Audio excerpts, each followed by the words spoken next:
welcome to episode 5 of the Rivals in Law podcast. I'm your host, Daniel, and we have Sam over here as well. And so today we have something special cooked up. We've decided to do our first mock draft of the season. Yeah, it'll be interesting. We got the draft coming up April 27th, so we thought we'd do our mock draft 1.0 for all of you, just for the first round, to kind of test the waters, get to know the players, get to know, as a listener, get to see who's out there in the college ranks. So yeah, we're excited. We're about to do this, but before we do, we have some breaking news that I want Sam to introduce. Yeah, so we've been following the QB carousel for the last few weeks. One thing that's kind of been an outlier that kind of surprised everyone was the whole thing with Odell Beckham. I'll say this, with Lamar Jackson. And the news is about Odell Beckham. So Odell today signed a 1-year deal, $15 million 1-year deal. To the Ravens. To the Ravens, the Baltimore Ravens, right? Wow. And so the Ravens have come out and said that they are going to try to build a roster with the idea that Lamar Jackson will be their quarterback going into the 2023 season. Obviously, putting Odell kind of shows that they still believe that Lamar Jackson will be the quarterback. It's hard to believe that Odell would agree to go there without the understanding that Lamar Jackson was going to be his quarterback. And so exactly. I do think that's huge news. It's a telltale of what might be to come. We're not putting out any hard predictions, but it looks like Lamar might be staying home. Pair him with Odell, Louisiana boy. He was going all over the place this year, but he settled in with the Ravens. So good stuff for him. And that brings us to the mock draft 1.0. Yeah, it'll be interesting. So what we wanted to do is we wanted to Packers fan, Saints fan, but we don't ever want to ostracize a fan base. Look, we want this podcast to be everything football because regardless of if I'm a Packers fan or if Daniel's a Saints fan, somebody drafting a certain player and that player panning out to be a good player impacts me, impacts him, impacts our teams. And so as well as we get to see some of the college players we've loved seeing move all over the place. And so it's going to be fun, but let's get started. Let's do it. And so we want to first off just say this is through the PFF mock draft. And so we're excited through the Pro Football Focus mock draft. They've got a great system. We're not sponsored, but we're just putting it out there that's what we're running this through. We're not sponsored yet. I'm just saying PFF. We out here. We out here, baby. And we did a before the camera started rolling and the mics, we did a rock, paper, scissors, and I got the first pick of this 2023 draft. So yes, you did. We're gonna have Sam on the clock. We're each gonna have a minute. 31 players, because we had Miami forfeit a pick. So we're gonna have 1 minute for each player. And so, Sam, let me know when you're ready. We're going to start round 1. All right. Well, to start the 2023 NFL Draft, Daniel Ellender, you are now on the board. So I'm going to start off with guns a-blazing. It might be controversial, but I'm going for it. Bryce Young at number 1. I'm taking your boy from Alabama. We got a dynamic playmaker. I just think he is just so confident in the pocket. I mean, of course, watching him from the other sideline at LSU, I just think he has great playmaking ability. He's athletic enough to make a play on his feet, but he also knows exactly where to put it. And I was talking with Sam earlier. He made a great point that one of the most prolific quarterbacks in the college ranks, and he didn't even have that great of receivers. No, he didn't. I'd say a couple years ago when he just started out, there were some great receivers, but exiting. But last year, I mean, what Alabama receivers are going in the draft? Maybe a couple, I don't know. But he was one of the best quarterbacks. So I think if you pair him with the right playmakers, and I know Carolina will do that, he's a piece that you can build around for the future. Yeah, I think that's a great point. And to your point about Bryce Young not being surrounded by playmakers, except for maybe when he first started, which would be players like Jameson Williams or Mechie, John Mechie. Even then, he didn't have the kind of playmakers that you see in years past, Alabama, or even Joe Burrow or other great quarterbacks. They've always had just these great receivers, and you really haven't seen that. And so I think that's a great pick. I think Carolina is going to be pleased with that pick. Let's go. Put that timer right here so we can all see it. and I'm gonna get you. He's going to hold me accountable. We're gonna hold Make the man sure, accountable. Make sure I'm not fudging the clock. All right. Well, whenever you're ready, Daniel, start All my right. time. Pick number 2. You're on the clock. Yeah, and so you got the Texans. I think the Texans are hungry for their quarterback, right? So they lost Deshaun Watson, which they did a good job picking Deshaun Watson when they did. I think here you go C.J. Stroud. So he's accurate on every level of the football field, meaning he can throw short, intermediate, or deep. He's got a lot of touch. My only thing is he's had a lot of talent around him at Ohio State. And so that's where I think you made the right choice going Bryce Young first. But I think C.J. Stroud's got everything that you want in a quarterback as far as size, intangibles, and he's been kind of drama free throughout Ohio State. And so I think right there, I think the no-brainer there is to go with C.J. Stroud. Nice. That's a good pick. That's a good pick. I think they're a solid one to start this off. So let me know when I'm good for number 3. Yeah, now we start seeing the shuffles go. The top 2 QBs that were no-brainers are off the board. But let's see how it goes. Go ahead. Ready, set, go. All right, pick number 3. We got the Arizona Cardinals. And, here, you see some needs off the back. They need some linemen, D linemen, cornerback. I think you got to take one of the biggest playmakers in college. Another Bama guy. I'm going across the pond again to Alabama. I'm going to take Will Anderson. Just a beast of a playmaker. When he's on the field, something's happening. 2021, 15 sacks. Last year, 14 sacks. Just an animal on the D-line. Super dynamic. He can really, kind of like that every down defensive end. He barely left the field when I saw him in Alabama. And he's got really great speed. Big dude, 6'3", 250, quick. I think he's a great pick for the Cardinals. Yeah, I think that was a great pick. Let me hit this timer. Let me make a small point on Will Anderson. So a lot of people said that his stats were down from last year or 2 years ago, 2021, where he had 15 sacks. He had 14 last year, like you said. I do want to point out he had 14, so one last sacks. He played in 2 less games. Wow. He played in 13 games instead of 15 games, and he played almost 200 less snaps total. And so that 200 less snaps. And he still hit double-digit sacks. He is a monster, more than just his ability to kind of physically test off the charts. He's a great guy. He's a great kid. A lot of people love him in Alabama, and so I think that was a good pick. All right, who you got at pick number 4? So at pick number 4, you're looking at Indianapolis, right? So Indianapolis has needed a QB since Andrew Luck left. We've all needed a QB since Andrew Luck. Even if you're not a Colts fan, that was your guy. And so I'm going to take Will Levis here. Right. At number 4, Will Levis. Now, I will say this. If you look at his stats, he hasn't tested, he didn't test, off the charts either year. The most he's ever thrown for was 2,800 yards, which was in 2021. He's always had issues with interceptions. Both years that he's started, he threw double-digit interceptions. He's had some injury issues too. However, I will say this. I think with the weapons he had in Kentucky, playing SEC football, he had an uphill battle, and so I think right here at this pick, I think being QB needy and being QB needy to play immediately, I think Will Levis is the pick here. Okay, let's go. We got Will Levis at number 4 to the Colts. I think that's a good pick. We got 3 QBs in the top 4. I'm gonna control this, Daniel. I got it. All right, let's go. All right, we're on pick number 5 to the Seahawks. Here we go.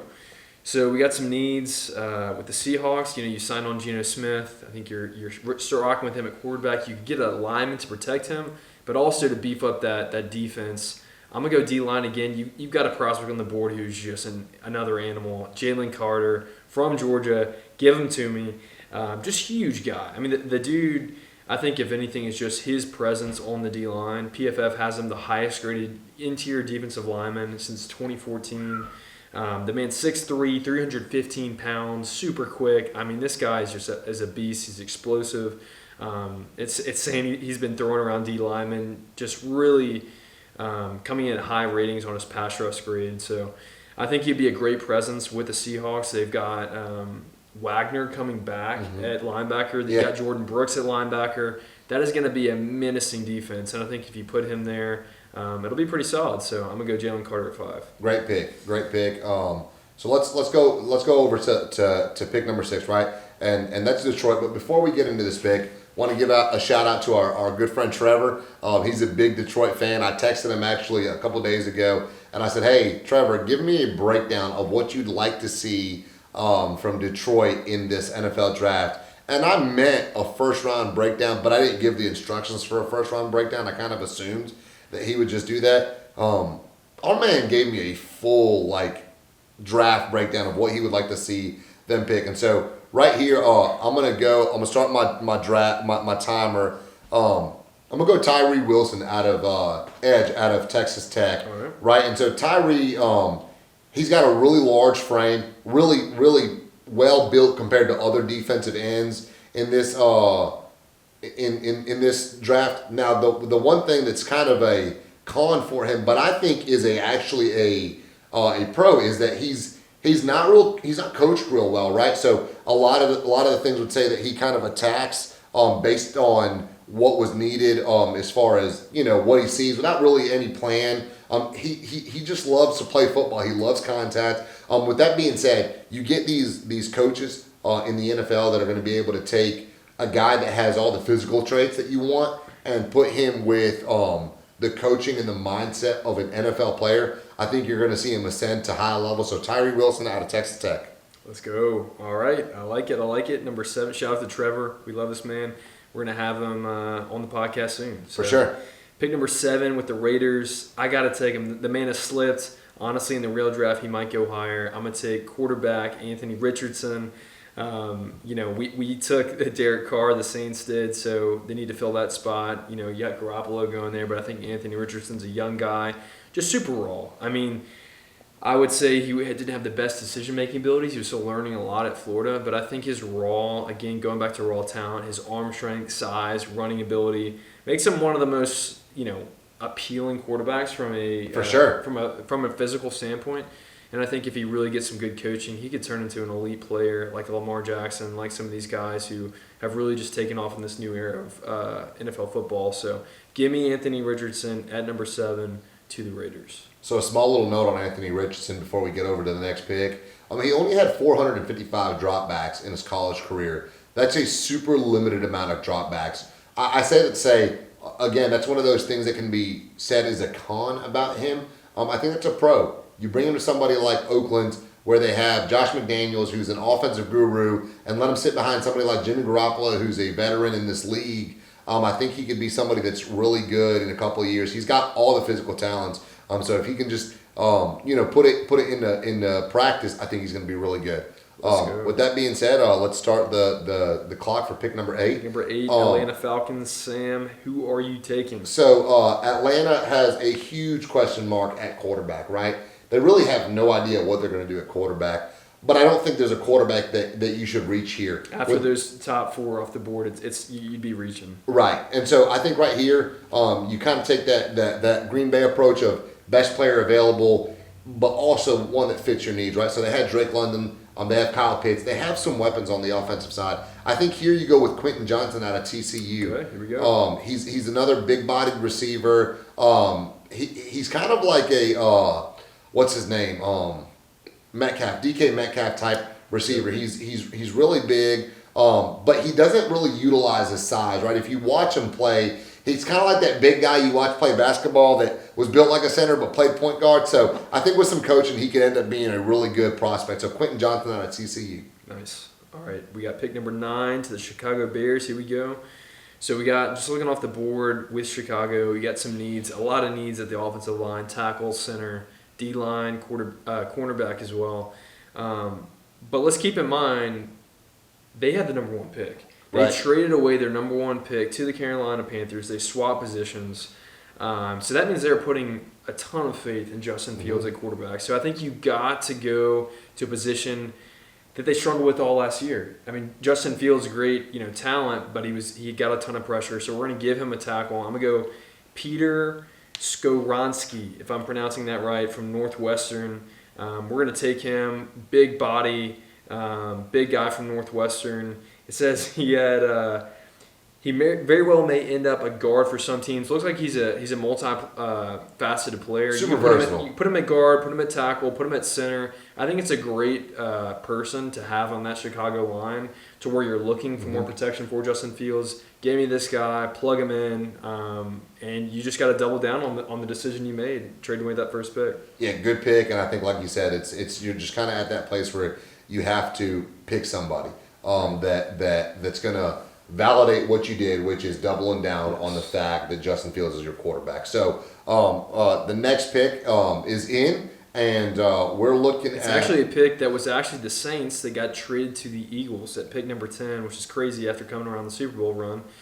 Who do the Eagles have at number 10? Yeah, so I think right here you look at the offensive weapons they have, right? So they have Devontae Smith, A.J. Brown, two young, really good receivers. I think Incredible at this point quarterback. they have a super mobile quarterback who comes from the greatest college of any. Oklahoma Anyway, Sooners? we won't go there. We're not going there. Yeah, we're not going there. But I think right here you pick offensive line. That offensive line at Philadelphia is getting old. I think right here you pick Anton Harrison. He's out of Oklahoma. He's been a pretty sturdy player. He's played in just about any game. In the 2 years as a full-time starter, missed a couple of games here and there, but overall has been a pretty good consistent player. He graded really high as a pass block tackle, which I think was somebody like Jalen Hurts. You need somebody that's able to buy him time as he's kind of making plays, playing backyard football the way that he plays, and so I do think right there is where you go, Anton Harrison. Awesome. All right, we're up to pick number 11 for the Tennessee Titans. And so here, before I make my pick, you got a lot of mock drafts I've been seeing out there that they would trade up for a quarterback to get one of those top four. Mm-hmm. In this scenario, we're going to do no trade up, so I think they stay in this spot. And I've got them taking, we're looking at best available offensive lineman, Paris Johnson. Huge 6'6" guy, 300-plus pound left pure tackle from Ohio State. I think you take him as they're trying to figure out Ryan Tannehill, whoever it is, whoever they end up getting, who I think the free agency, they trade up. If they don't trade up, I think securing a guy like this on the line will protect whoever that quarterback is. And you have Derrick Henry, so running, in the tackles, you want a guy that can really block those elite defensive ends you see in the AFC. So I think that was a good pick. Exactly. They say he's a plug and pop at left tackle, huge guy. So yeah, give me Paris Johnson for 11. Cool. So next pick's in. The Texans, they have another pick. Second pick. Oh, you're the same guy picking. So who you got? Yeah. So if I'm looking at it, if I'm the GM, right, and I'm looking at what's already been done as far as picking up C.J. Stroud, I'm picking Jackson Smith and Njigba. So he's by far pairing him up from Ohio State. Yeah, pairing him up. They have the history together, which I think Joe Burrow and Jamar Chase have shown that's super important. Jalen Hurts and Devontae Smith have shown chemistry matters. And I think Njigba was one of his favorite targets at Oklahoma. At Ohio State. Sorry. Ohio State. And so I think that's a no-brainer there. That's who you pick. Jackson Smith and Njigba, Ohio State. I like that. Pairing them off. You've seen it before. Let's do it again. All right, pick number 13 at the New York Jets. All right, so here's the pick. We've been talking about the QB carousel all these first couple episodes. If they get Aaron Rodgers, it's looking like it might happen. It might, who knows what's going to happen. I think whatever you do, whatever quarterback's back there needs protection. We're going back to the offensive tackle. And here, I think you get, again, another big body out of the SEC, Broderick Jones. Give me him, offensive tackle, another huge body, 6'5", 312, just a bully of an offensive tackle. He's gotten really high PFF grades just by the way he plays the game.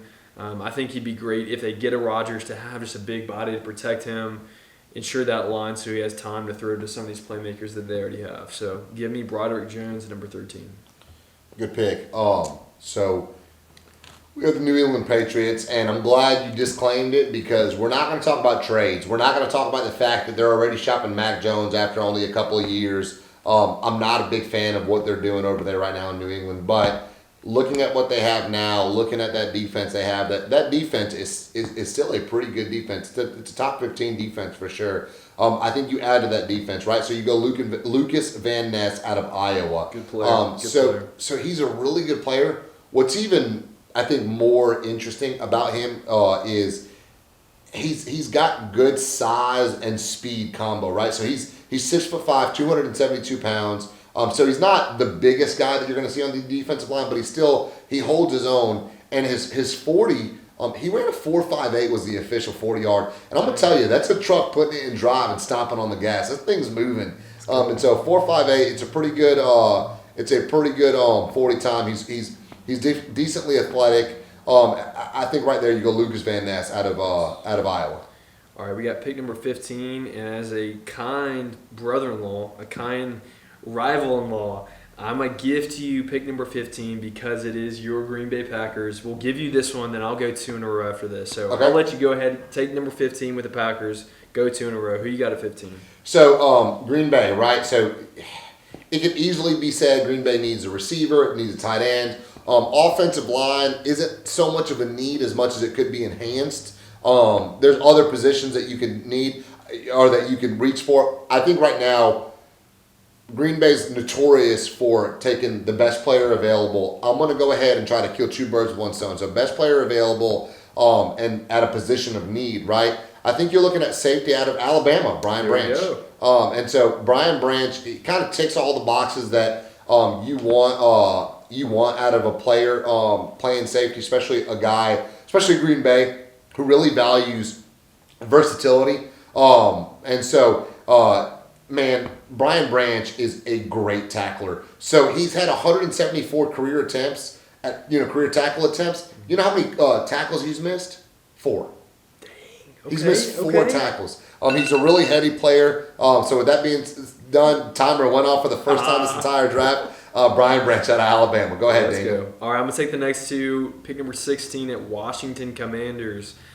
Okay, so some people might give me some flack for this, but I'm about to reach. Before you reach, you think they could just draft an entire football team because they need that? Yeah, let's just go ahead and give them the whole platter. But I'm going to reach up. Let's give them a feature back in Bijan Robinson. I think this is, if you look at the draft, there's not many running backs that go first round. I think he's one of those first rounders. He is across the board power, speed, elusiveness. I think you can compare him to a semi Derrick Henry. The dude's almost 6 foot, 215, power back, speed back. So I think he could really come in there. I mean, you already got Brian Robinson and Antonio Gibson, but it's been this kind of like partial share. It's kind of this 2-head monster that they haven't really secured of like, this is the guy. And so I think this is someone who could step in, really, they can make some trade pieces with those other guys and put Bijan at number 16. So let's go ahead. We'll jump up to get him. And then pick number 17. Before you move on from Bijan, I do want to point out one of the things that makes Bijan such a temptation to reach for is that he can be split out wide. He's very quick. A lot of people think he's like another receiver when he's split out wide. And so I can see him being that. With that being said, before I let you go, I do want to do a little shout out. One of my best friends, Matt McKay, huge Texas fan. I know he's going to love seeing Bijan Robinson go this high in our mock draft. I do also want to point out they just had their first kid. Matt and his wife just had their first kid. And Shout out. Congratulations, Matt. We love you. Let's go. So I'm going to take the next pick because you got 2 in a row. For the Steelers at number 17, again, I'm looking, they've got needs at tackle, linebacker, DB, and I think of best available, a guy who probably dropped further than he should have. I'm going to take cornerback out of Illinois, Devin Witherspoon. So this is a guy who's a tall corner. I'd say mid-size. So I've got a pick coming up on the board that I'm going to save in my pocket. But this guy is about 6 foot, 180. They said this is a guy who can put on the island. He's a pure number 1 cornerback you can trust just to put out there. You got a good receiver, put Witherspoon on him. So I think giving the Steelers a lockdown guy in the defensive backfield would be great for them. So give me him at 17.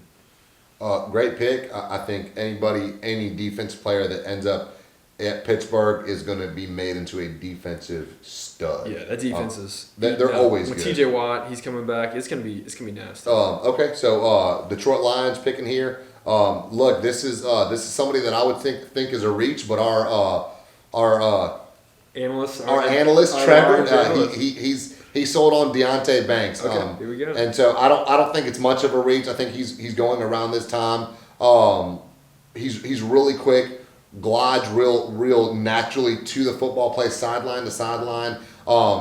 He's got recovery speed, right? So you talk about those receivers that get behind you and you can't catch up. He's going to catch up. And so at this pick, I'm taking Deontay Banks. Look, PFF says that he has shades of Eli Apple. For his sake, I hope he does not. With that being said, go ahead, Daniel. Let's go. All right, we got Tampa Bay Buccaneers. We got someone else in the NFC South at number 19. All right, so there's a lot of needs here. Obviously, Tom Brady's gone. You need a QB, tight end, O-line. I mean, PFF gives him a lot of needs. But again, I think back to Tom Brady, one of his biggest complaints or struggles that they had was O-line. They had a lot of injuries down the stretch there. So I'm going to take Osiris Torrance from Florida. This is a big boy, 6'5", 330. Actually, now I'm looking right here. It said last year he was 6'5", 350. A big boy. He was actually at, shout out to ULL. He was at the Raging Cajuns for 3 years before he transferred to Florida. But just a big dude who you can really kind of plug in. Whoever they get, I mean, if it's Baker, if it's Kyle Trask, they're going to need protection. Right. So throw this big body in there. Give me Osiris at number 19. Cool. So the Seahawks, right? And I think right here you could easily say that let's look for a pick that somebody that kind of come in after Geno Smith.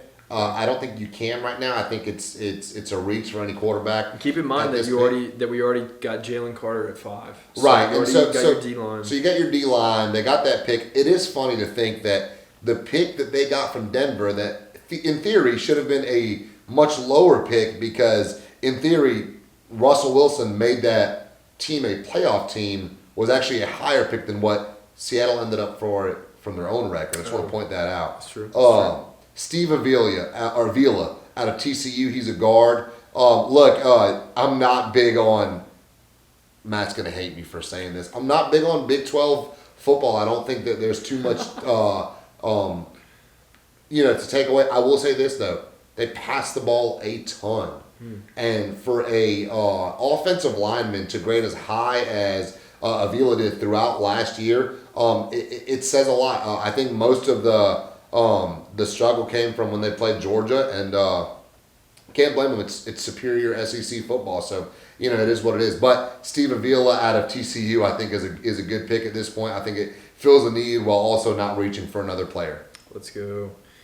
So we had at 20, what should have been 21. Miami had to forfeit their pick due to the Tom Brady tampering. Tampering, correct. So they had to forfeit a first-round pick. It's still 21 though. They just still completely forfeited it. Right. And so now pick 21 is the Chargers. So Chargers, we got some need at wide receiver, linebacker, cornerback. Again, a guy who's on the top of the board right now. I'm going to take cornerback Christian Gonzalez from Oregon. And this is a guy I was talking about who has a little bit of height. 6'1", 200. He's got a great combo of size, speed, quick twitch. They say he can really fit a lot of alignments. You can kind of move him around, a versatile corner. Mm-hmm. So you put him there with a good firepower offense at the Chargers. Plug this guy in on the defense to help you out. So I'm going to take Christian Gonzalez for the Chargers. Look, so just and not to get too far into your pick, right.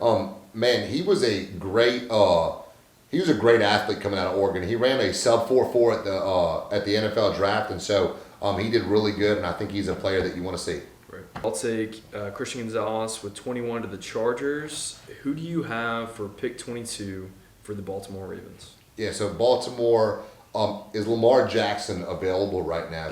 Can we take him because or for Ravens, I'm sure that's what they want. No, I think right now, I think they're smart to continue on with the way that they're continuing, being that they're only drafting and they're signing players considering that they're going to bring back Lamar Jackson. With that being said, I think we're going edge from Georgia, Nolan Smith. So he's not your average edge, right? So he's not going to have stats that are popping off the page. He only had 2 sacks last year, 7 the year before, so nothing great. Man, he's a run stuffer. He's kind of your modern day. He's the kind of guy that you want protecting the edge in modern day football, where you have a lot of these fast backs. He was real disruptive. That dude was a physical phenomenon coming out of the NFL draft, and so I think right there you're going Nolan Smith out of Georgia, dude. Let me just point this out. All right, so he's 6'2", 238 pounds. He's not the biggest guy in the world. You know what his 40 was?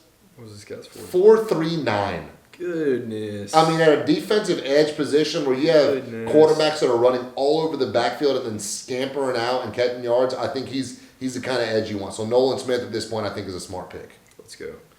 All right, so we're coming up to pick 23 at the Minnesota Vikings. So you got some needs at wide receiver, interior defensive lineman, linebacker, cornerback. I'm going to skip over wide receiver. You got Justin Jefferson. You got some playmakers over there. Give me a interior defensive lineman, Kalijah Cansey out of Pittsburgh. So we got a guy, again, he's not this massive body. He's still 6'1", 280. But the biggest things they say, his biggest, attribute is his twitch. Fast twitch. The guy is speedy. He can really put some pressure. He's a big guy who can put pressure on the quarterback. He had 10 sacks 2021, 8 last year. Got a lot of hits, a lot of hurries. I think he's a guy who could put a lot of pressure for that defensive line at the Vikings. So give me him for pick 23.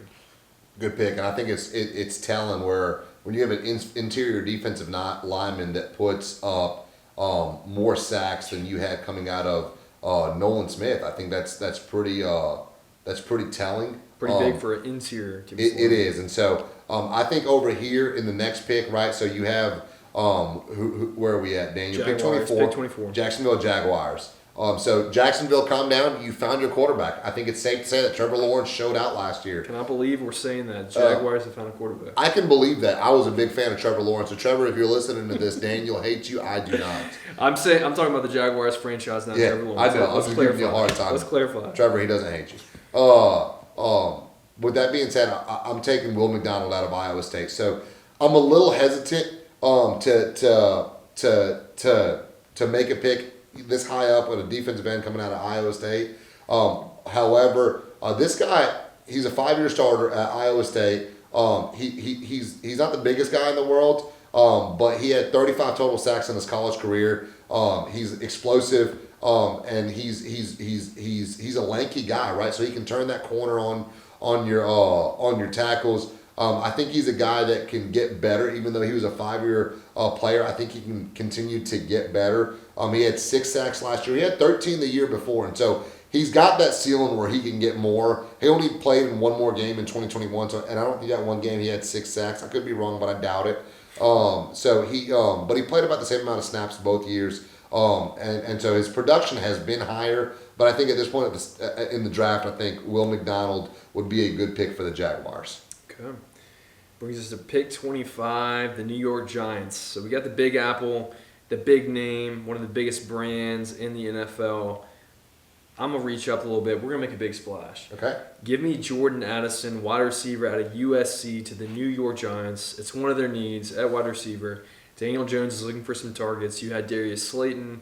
You had just some guys who were coming in and off an injury at the Giants. You traded away Kadarius Toney. I think it's time to get a solid receiver. Former Biletnikoff winner Jordan Addison in for the New York Giants. You know, he was at Pittsburgh. I mean, the man put up like crazy stats at Pitt. It was like almost 1,600 yards, 17 touchdowns in 2021. Still had a great year last year. He sat out some games, close to 1,000 yards, 10 touchdowns again.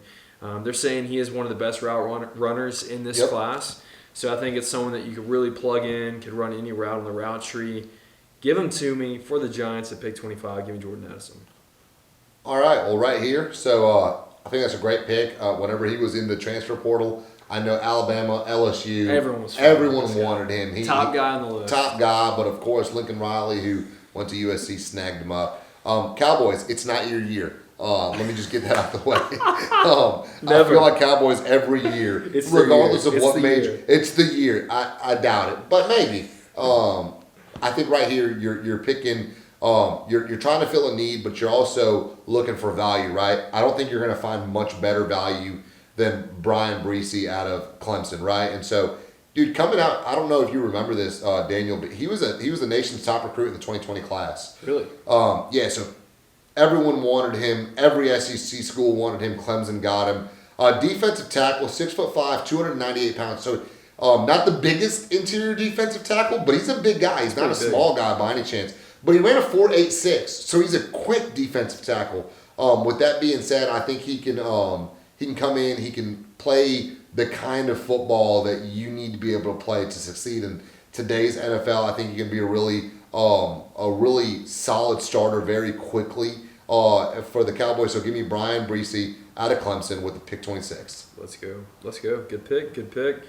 And we're going to the Buffalo Bills at pick 27. So PFF lists them at their biggest only need right now. The biggest glaring one is defensive back.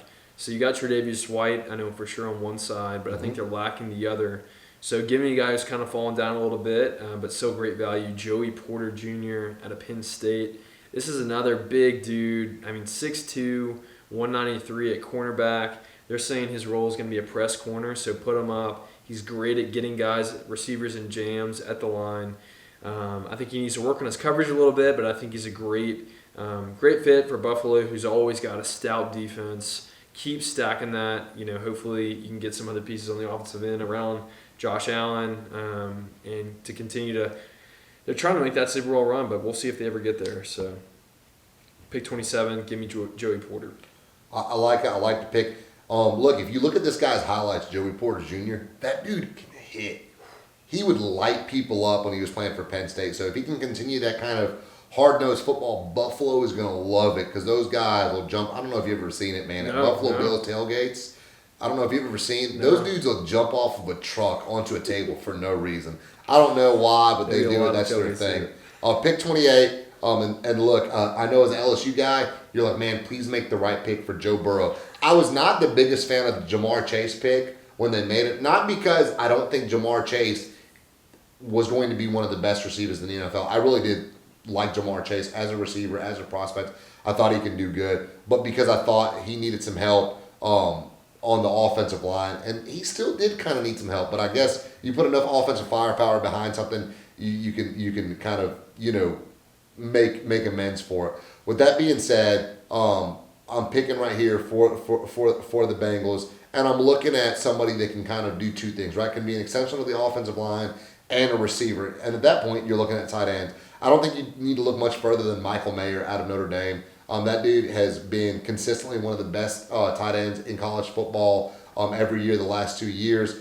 He's not a slow guy. He ran a 4.7, not the quickest guy in the world, but fast enough to where if you got a linebacker or a DB that's guarding him that's not, a quicker guy, he's going to be able to make him miss. And then he was really good at run blocking. He had an 82.1 grade for run blocking in 2022. He had both years over 800 yards. So he's a touchdown machine. 9 touchdowns last year for a tight end for Notre Dame. That's a lot of tight end. That's a lot of football. A lot of touchdowns. And so he did real well. Michael Mayer, I'd love to see him play for Green Bay, but I think right here, I think the Bengals would do well to pick him. So Saints are up. They're on the clock. Pick 29 from San Francisco. Daniel, go. Here we go. Pick number 29 for my New Orleans Saints. So again, I talked about this on the past show. They've got a couple different needs at O-line, D-line, cornerback a little bit, but I'm going to focus on that D-line like I talked about. We're losing Onyemata, Tuttle, Davenport got traded, Cam Jordan on his last year. We got to fill up somebody in that D-line. And I think this is a guy that it's hard to pass up. I'm gonna take Myles Murphy, one of the guys I mentioned, at our pick 29. So first look, I'm reading a little bit of PFF's grades, and here's a couple things. His biggest attribute is power. Murphy's high-end reps are jaw-dropping. The power he possesses, when not unlocked properly, is enough to bowl over even NFL tackles. It's just worrisome that we only saw it in flashes. So it's a guy that has extreme raw ability. You see him getting major sacks, big plays. If he can tighten it down, they compare him to Trayvon Walker, the number 1 pick last year. He's a little rough on the edges, but also he's consistent. The man started 3 years, freshman, sophomore, junior year at Clemson. Give me that experience. He had 10 sacks as 2021, 6 last year. I think he's a great pick for the Saints going into this next year. All right, good pick. Look, I don't know if you remember whenever I did my solo episode where a couple weeks ago, my actual draft spotlight was Miles Murphy. So I think that's a great pick. Look, with that being said, I'm going to kind of close out the draft, and I'm going to pick a homegrown guy. I'm sorry, I'm not going to close out the draft. There is one more pick. You're going to close out the draft. My last pick, what I mean is the Eagles. So the Eagles, look, there's premium positions in the NFL that you're going to benefit from regardless if you need them a ton or not. I think right here, there's a stretch. You look at running back, they probably need a running back. We already took an offensive lineman. I think here you bolster that defensive line. I'm going to go B.J. Ojolari out of LSU. Yeah, so what he said. So he had 9 sacks last year. He only played in 11 games, so 9 sacks in 11 games. That's pretty good. He's not your biggest defensive end, but for what he lacks in size, he really makes up for it in his ability to rush the passer and to get around tackles and with pass rushing skills. And so I'm going B.J. Ojolari. I think that's a great for the way that he plays, the style of football he plays. He's going to fit in perfectly in Philadelphia. And so give me B.J. Ojolari with the 30th pick. Let's go. Go Tigers. Love the pick. Kind of hopes he goes to the Saints. We'll see what happens right there. It'll be interesting to see who picks him up. So last pick of the first round, we have the Kansas City Chiefs. And so who are we going to take here? I think looking at needs, one of their needs is D-line and wide receiver. So Kansas City's always got an explosive offense. And they kind of pieced it together, with the ragtag team last year. Right. Patrick Mahomes had some receivers, some options, but I say let's look at that Tyreek Hill position and get a guy who's top of the board right now, left on my board for wide receiver, Zay Flowers out of Boston College. Small guy, but ultra fast. This guy is 5'9", 180, 4'3", 4'4" speed. The guy's quick, passed 1,000 yards last year, 12 TDs. Has shown the prior 2 years as well, close to 1,000 yards as well. He's got the production. He's got the speed. I think pairing him with the Patrick Mahomes will be electric, kind of like what you saw with the Tyreek Hill. Right. Just very dynamic, and I think you can move him around, a lot of sweeps, a lot of those options that Kansas City likes to do. So I think he's going to close out this 2023 draft. Yeah, I like the pick. I think Zay Flowers, like you said, he fits that mold of that kind of slot receiver that you want. He ran a 4.42 actually, 4.42. And so super quick. He had a 1.53 10-yard split. He's a quick, twitchy guy. Super athletic.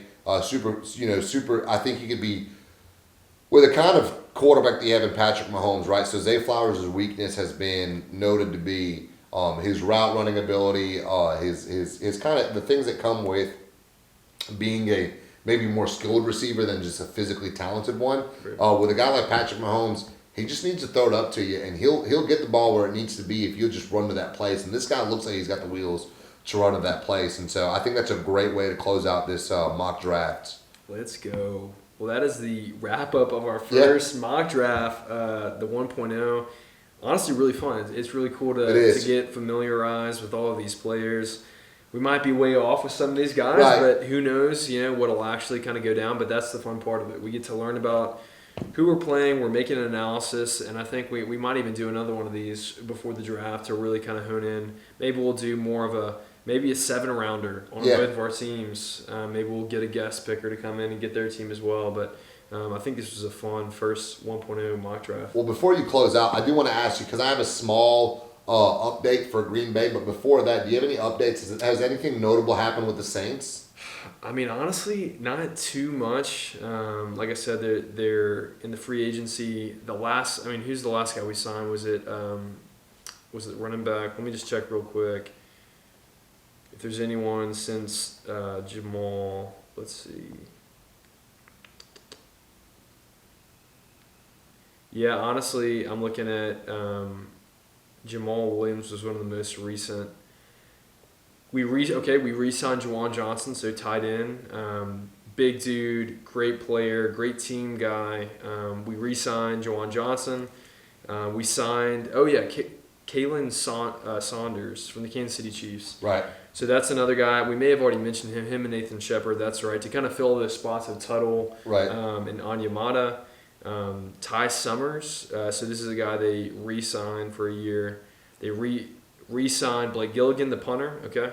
So just a couple re-signings. There's no big flashy news, but those are some guys. So yeah. So with Green Bay, there hasn't been any huge waves. I will say this: it looks like the Packers are maybe going to be a little bit more patient than the Jets thought they would be. The Packers are at a place where they have nothing but assets to gain from this draft, right? So they already know Rodgers is gone. They don't need him to be gone by a certain point. Now, obviously, salary cap and all that, that does affect things. But with that being said, this is just something to kind of look out for. So the news has been released that the 49ers might be in the market for Aaron Rodgers now. Did see that. He's from the Bay Area.